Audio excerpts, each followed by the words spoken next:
PTI को बल्ले का इंतखाबी निशान मिलेगा या नहीं। पेशावर हाई कोर्ट के फैसले के खिलाफ इलेक्शन कमीशन की दरख्वास्त पर सुप्रीम कोर्ट में बराह रास्त समाअत जारी। चीफ जस्टिस ने रिमार्क्स दिए, पीटीआई के इंतखाबात कहाँ हुए, पार्टी अरकान को कैसे मालूम हुआ कि कहाँ वोट डालने जाना है।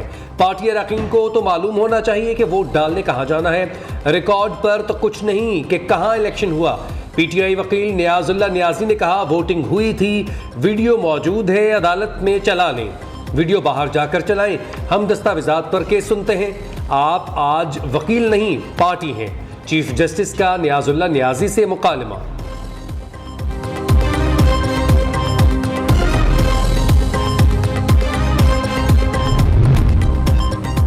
पीटीआई के इलेक्शन कमीशन के खिलाफ तौहीन अदालत की दरख्वास्त पर समाअत। पेशावर हाई कोर्ट ने इलेक्शन कमीशन से 16 जनवरी तक जवाब तलब कर लिया। दूसरी जानिब पीटीआई उम्मीदवार की पेशावर हाई कोर्ट के गेट से गिरफ्तारी का केस तौहीन अदालत केस में तब्दील। अदालत ने रिपोर्ट तलब कर ली। रिमार्क्स दिए कि पुलिस ने अदालती हुक्म की खिलाफ वर्जी की है।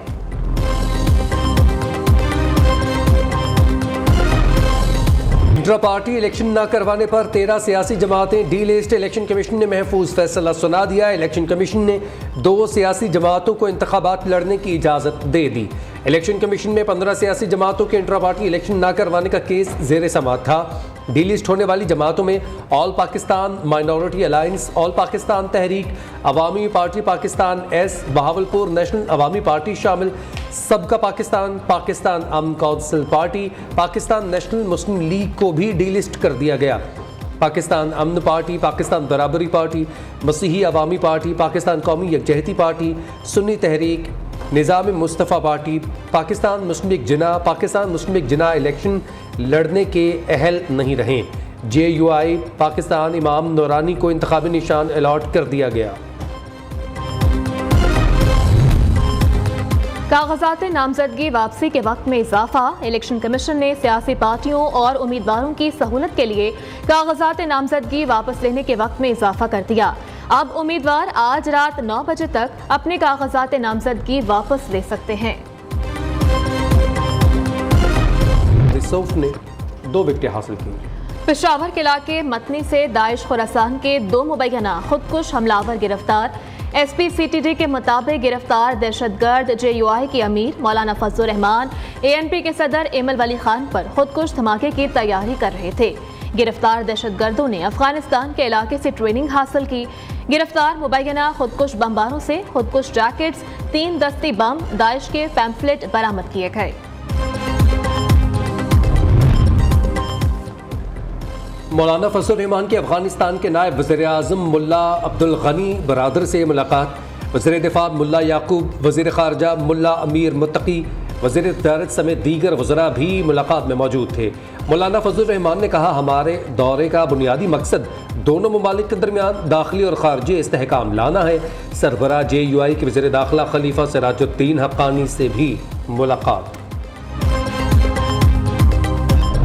डॉक्टर महारंग बलोच अगर पाकिस्तान एजेंडा पे आना चाहती है, अगर वो हिंदुस्तान की ज़बान बोलना बंद करती है, जो फॉरेन फंडिंग उनको मिल रही है वो बंद करे, और जिस तरीके से उन्होंने कश्मीर पे हिंदुस्तान की ज़बान बोली है, और उन दहशतगर्दों को जिन्होंने 1 साल में हमारे 240 जवानों को शहीद किया है, दुश्मन के अज़ाइम खाक में मिलाने के लिए जानों की कुर्बानियाँ देते रहेंगे। जितनी दहशतगर्द तंजीमों के ज़रिए दहशतगर्दी कर लो, जितनी दहशतगर्दों के एजेंडे को आगे बढ़ाने के लिए ख़वातीन के दर्नों के ड्रामे कर लो, तुम्हें नाकामी और रुसवाई के सिवा कुछ नहीं मिलेगा।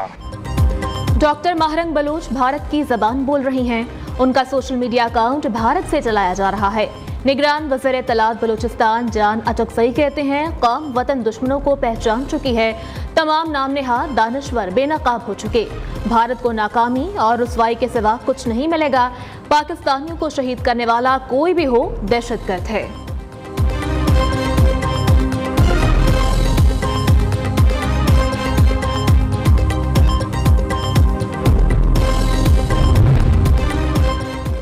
जस्टिस रिटायर्ड मुज़ाहिर अली अकबर नकवी के खिलाफ शिकायत का मामला चेयरमैन सुप्रीम जुडिशल काउंसिल काजी फाइज ईसा की सरबराही में इजलास 15 फरवरी तक मुलतवी। जस्टिस सरदार तारिक मसूद, जस्टिस मंसूर अली शाह इजलास में शरीक हुए। जुडिशल काउंसिल ने गुज़िश्ता रोज़ मुज़ाहिर नकवी के खिलाफ कार्रवाई जारी रखने का फैसला किया था। सदर मुमलिकत ने जस्टिस एजाजुल एहसन का इस्तीफ़ा मंजूर कर लिया। सुप्रीम कोर्ट के जज जस्टिस एजाजुल एहसन ने गुज़िश्ता रोज़ अपना इस्तीफ़ा सदर डॉक्टर आरिफ अलवी को भिजवाया था। एजाजुल एहसन 2 रोज़ में मुस्ताफ़ी होने वाले सुप्रीम कोर्ट के दूसरे जज हैं। इससे कबल मुज़ाहिर अली नकवी भी इस्तीफ़ा दे चुके हैं।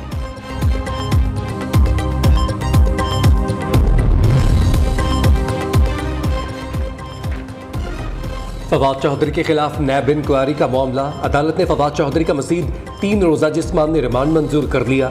अदालत ने साबिक वफाकी वज़ीर के मज़ीद जिस्मानी रिमांड की इस्तदा पर महफूज फैसला सुना दिया। नैब ने फवाद चौधरी के मज़ीद जिस्मानी रिमांड की इस्तदा की थी। नून लीग के लिए टिकटों की तकसीम और सीट एडजस्टमेंट इम्तिहान बन गई। एक तरफ पार्टी के अंदर बगावत का सामना, दूसरी जानिब सीट एडजस्टमेंट पर काफ लीग और IPP के साथ मामलात भी बिगड़ने लगे। काफ लीग ने नून लीग के साथ सीट एडजस्टमेंट न करने का ऐलान कर दिया। दानियाल अजीज और सुमेरा मलिक समेत नून लीग के कई रहनुमाओं ने टिकट न मिलने पर बगावत कर दी। टिकट से महरूम रहनुमाओं का आज़ाद हैसियत में इलेक्शन लड़ने का ऐलान।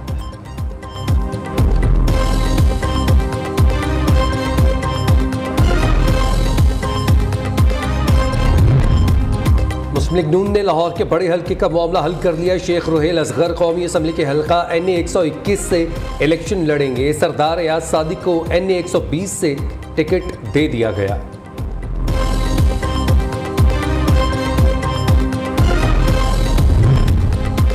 नून लीग ने इंतखाबी जलसों के शेड्यूल को हतमी शक्ल दे दी। मरियम नवाज 15 जनवरी को ओकाड़ा में पहले जलसे से इंतखाबी मुहिम का आगाज करेंगी। 19 जनवरी को खानेवाल, 23 को मरी, 25 को पेशावर और हवेलियां, 28 जनवरी को कराची में जलसे से खिताब करेंगी। जराये के मुताबिक मियां नवाज शरीफ 20 जनवरी को लिया में जलसे से खिताब करेंगे।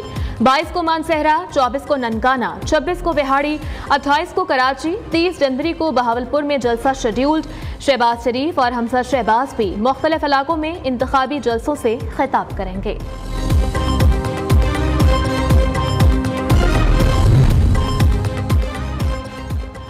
तहरीक इंसाफ ने भी अपने पत्ते शो कर दिए। इंतखाबात के लिए उम्मीदवारों की फहरिस्त जारी। NA 10 से barrister Gauhar, PK 28 Shaukat Yusufzai, NA 44 से अली अमीन गंडापुर, NA 43 से अली मोहम्मद खान, NA 149 से आमिर डोगर इलेक्शन लड़ेंगे। NA 19 से असद कैसर, NA 4 से मुराद सईद के वालिद सईदुल्ला उम्मीदवार।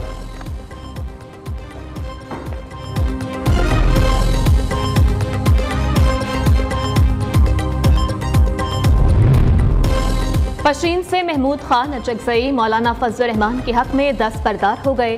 पार्टी एलानिये के मुताबिक पख्तूनख्वा मैप के सरबराह ने कौमी असम्बली की नशिस्त NA 265 से पार्टी को अपने कागजात नामजदगी वापस देने की हिदायत कर दी। मौलाना फजल रहमान पहली मरतबा बलूचिस्तान से कौमी असम्बली की किसी नशिस्त से इंतखाब लड़ रहे हैं।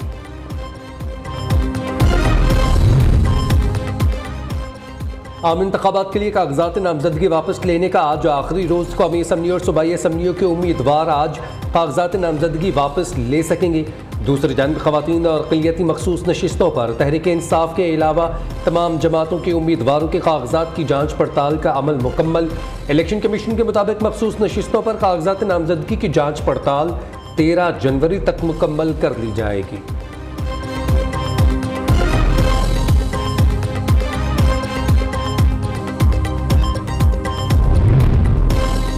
पाकिस्तान स्टॉक एक्सचेंज में मस्बत रुझान। KSE 100 इंडेक्स 65,000 की नफसियाती सतह बहाल करने में कामयाब। ट्रेडिंग के दौरान 606 पॉइंट्स का इजाफा। 100 इंडेक्स 65,224 पॉइंट्स पर ट्रेड। उधर इंटरबैंक में डॉलर के मुकाबले रुपए की कदर में 31 पैसे कमी। डॉलर 280 रुपए 80 पैसे का हो गया।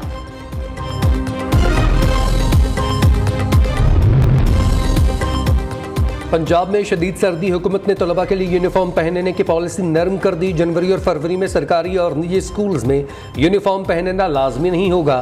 तलबा स्वेटर, कोट, जैकेट, कैप, जराबे और कोई भी बूट पहनकर स्कूल आ सकते हैं। सरकारी और प्राइवेट स्कूल्स के सरबराहान को अमल दरामद यकीनी बनाने की हिदायत।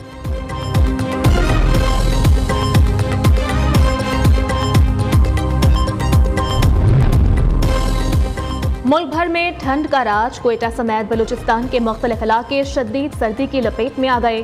टेम्परेचर नुक्ता इंजमात से भी गिर गया। पाइपों में पानी जमने लगा। स्कर्दू में पारा -10, गिलगित -5, अस्तोर -4, कलात -3, हुंजा, चित्राल और दीर में -2 डिग्री सेंटीग्रेड रिकॉर्ड किया गया। पाकिस्तान में गैर कानूनी मुकीम गैर मुल्कियों के इनखला का सिलसिला जारी। मजीद 958 अफगान शहरी अपने मुल्क वापस लौट गए। पाकिस्तान से जाने वाले अफगान बाशिंदों की तादाद 4,65,614। सुपीरियर यूनिवर्सिटी ने एक और संगे मील अबूर कर लिया। एंटरप्रेन्योरशिप में दुनिया के नंबर 1 कॉलेज बाप्सन और सुपीरियर यूनिवर्सिटी में ताउन का समझौता तय पा गया। कॉलेज ने सुपीरियर यूनिवर्सिटी को पाकिस्तान में अपना पहला शराकतदार करार दे दिया।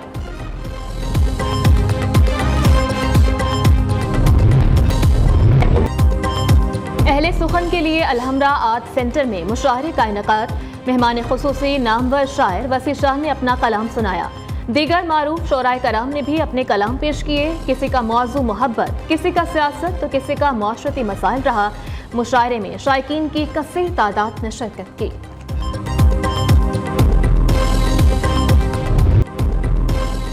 और उर्दू अदब के मुनफरिद शायर अहमद फराज का 93वां यौम पैदाइश आज मनाया जा रहा है।